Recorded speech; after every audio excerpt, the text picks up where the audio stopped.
Good morning guys! Dahil araw ng linggo ngayon, nagtungo kami sa taniman ng kapatid na Abel. Mangunguha kami ng mga kawayan na pambakod. Kaya nga nagbaon na rin kami dyan guys ng lulutuin namin na pananghalian namin sa lugar na ito. Bali, ang lugar na ito ay malawak na taniman ng kapatid na Abel ng mga sili, talong, kanggos at marami pang iba. Napakaganda sa lugar na ito guys, tahimik at perfect na perfect for unwinding sa ganitong araw ng linggo. Kaya nga sa mga nagnanais sa ganitong lugar guys ay halina po kayo, samahan nyo ang Kabongko team sa aming adventure. Bale, magluluto muna kami ng sinaing ng Kamaster DJ sapagkat tutulong pa rin kami sa pangungurti at pangunguha ng mga kawayan na aming ipambabakod.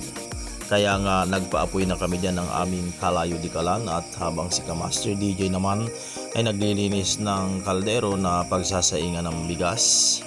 Napakasarap talagang mamuhay sa ganitong lugar, napakatahimik at napakapayapa guys. Simpleng buhay lamang sa ganitong kapaligiran ay talaga namang napakaganda na guys at talagang marerelax ang iyong puso at isipan. Muli po guys ay nagpapasalamat po kami sa inyo sa mga sumusuporta at nanonood ng aming videos.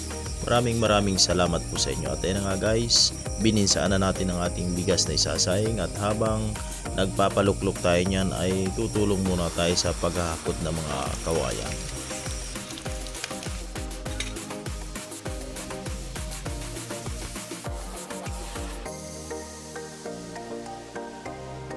Bale, kailangan nga naming hakutin dito sa labas dahil malayo-layo din yung aming pinagkunan.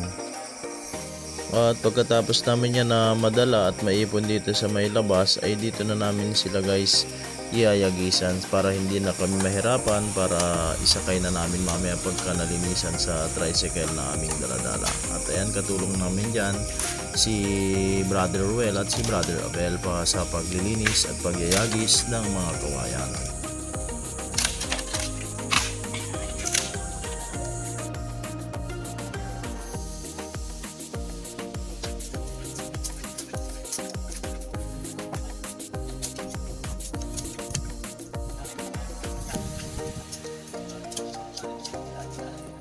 At habang kami dyan ay nagyayagis guys ay si Kamaster DJ naman ay isinasalansan na sa tricycle ang aming mga nalinisang kawayan.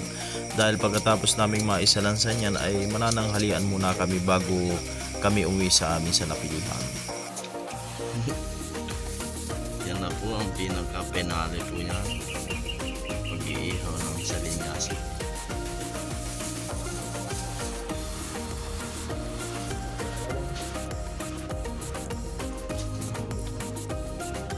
Kaya nga guys, muli ay samahan nyo kaming umatake. Maraming salamat po.